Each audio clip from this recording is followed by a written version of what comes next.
The Ramban, Nachmanides here, is speaking about open miracles versus hidden miracles. Hidden miracle would be you wake up in the morning, you get an infection and it goes away, the sun shines, you're able to move your body. These are all hidden miracles. You can see, these are all hidden miracles. That is, they happen so consistently that you aren't astounded by them at every moment. Okay. Then there's the open miracles. Open miracles, the only difference between them and hidden miracles, open miracles do not happen consistently. And because they don't happen consistently, I can't make peace with it just by slapping a label on it that says natural. Right? When I get up every morning, I can't explain how that happens. But rather than attributing it to God, I say, well, listen, since it happens every morning, it must be natural. But when the Nile flows with blood, you can't say that's natural. Natural things happen more than once. Since that never happened again, so a scientist would have to say, okay, I can't explain what's going on here. And then I have to admit that that's really God. The Ramban is saying there are light times in history and there are dark times in history. Okay. What's in between a light time and a dark time? Light times are periods in time where by the events that are happening during that time, that period becomes infused with God consciousness. Light is God consciousness. It's clear to me God is here. It's clear to me He's running the world. That's light. There's dark times in history. The dark times in history are when nothing is happening that would make me think that God is present. Yeah, I work in a delivery room. Yeah, this is the 856th kid I've delivered. What do you mean, God? HaKadosh Baruch Hu? Yeah, that's our attitude. Because it happens all the time. That's a dark period in history because there's nothing there which would necessarily cause a God consciousness. The Ramban is writing, the whole purpose of the light is not the light. The goal is not to live in miracles. The whole purpose of the light is the darkness. The reason why God makes those open miracles is so that when all the lights go off and I'm living the period where nothing is cluing me in that this is God and He's running the whole world, that's also God.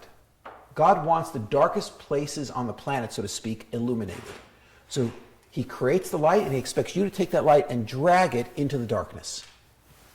Now, just as there are light times and dark times, there are light places and dark places.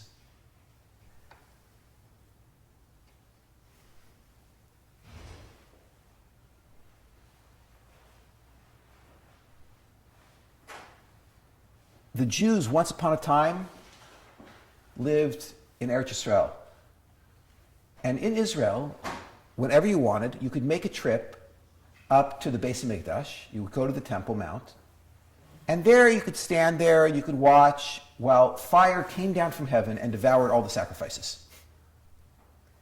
And you could see the Kohanim, the priests who were working in the temple, when they had trash, there were no trash cans anywhere in Beis Hamikdash. When you had trash, so you just throw it. And the trash would disappear. No trash ever hit the ground in Beis Hamikdash. There was miracle after miracle after miracle that was taking place in that arena. That was a light place. Then there's New York, Chicago, LA, Moscow, Santiago, right? The Jews got scattered to every conceivable place on this planet, yeah? You name the God-forsaken place, and I'll show you where Jews went to show that that place is not God-forsaken. The whole point of the light places is that the dark places should be infused with light. The tachlis are those dark places. The tachlis is always, the whole goal is always the darkness, and the whole goal is to illuminate the darkness.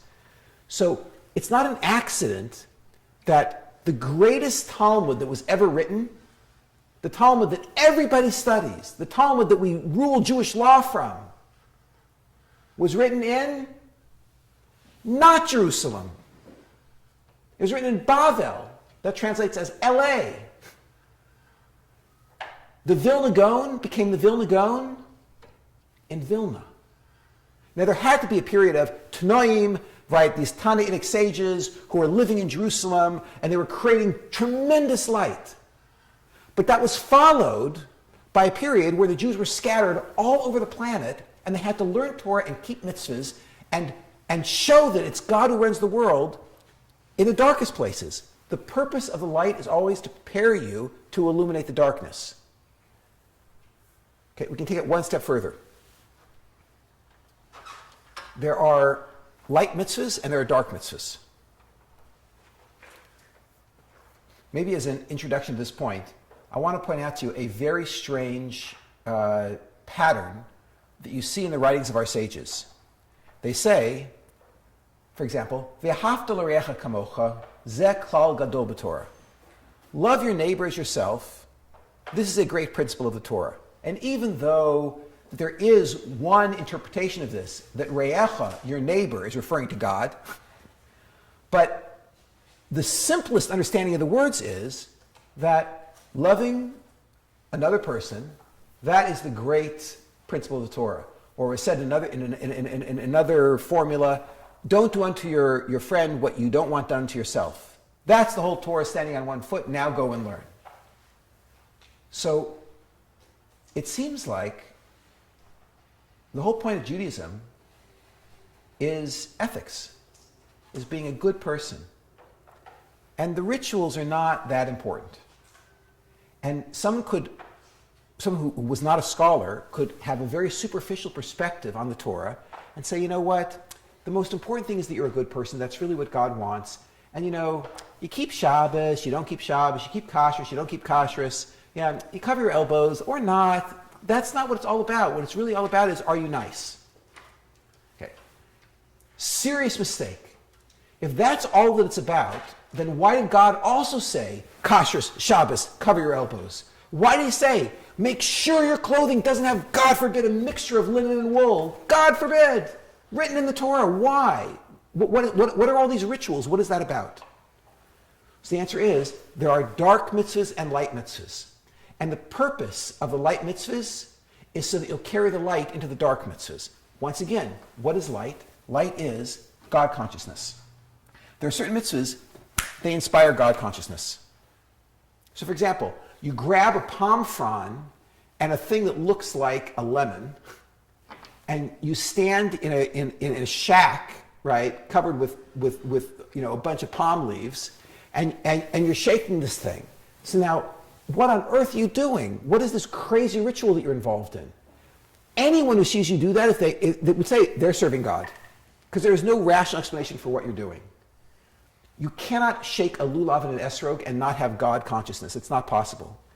When you sit down on Friday night and you take a cup of wine, right?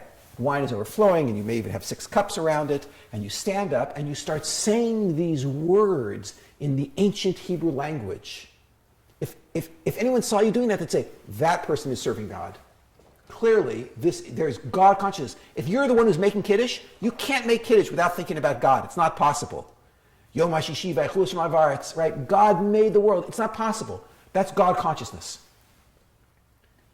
All of the ritual commands are what we call light mitzvahs. They're bright mitzvahs. They by their nature, inspire God consciousness. And the Torah says over and over and over again that they are not the goal. They are an absolutely essential prerequisite to the goal. What is the goal? V'ahavta kamocha. I found this wallet on the ground. I'm just going to put up a sign that says, I found a lost wallet. Call my number and tell me what was in the wallet, and I'll return the wallet to you. Someone says, why are you doing that? So I could just say, well, I'm a good person. This is the right thing to do. Ethics. I could speak for 10 minutes about why I'm returning it, and I could never mention that 3-letter word. Because God doesn't necessarily have anything to do with it. So it's possible that all of the ethical commandments could remain dark. They could remain a world without God. I would do all of those things just because I'm an intelligent person. I see, for society to survive, you have to live by these ethics. And the whole goal in life is to take the God consciousness of those rituals, get trained by those rituals and drag that same God consciousness into the ethical commandments. Why do I return the lost object? Because God said so. Why do you do chesed? Why do you perform kindness? Because God said so. Everything that you do because it pleases the creator of the universe. The whole point is we're here to serve God. That's the whole point. And I have to take that same God consciousness that exists in the rituals and drag it into the ethical commandments. Of course, the mistake that was made in the superficial analysis was that I could dump one of these. Since it's really all about the ethics, so forget the rituals. But unfortunately, if you forget the rituals, you forget God. God was very smart. He said, do both. Everything. Keep the entire Torah, the whole system. Just recognize that one is preparatory and one is tachlis. There's Jerusalem and there's LA. There's the open miracles of Egypt, and then there is the hidden miracles of a baby being born. And the whole system is required.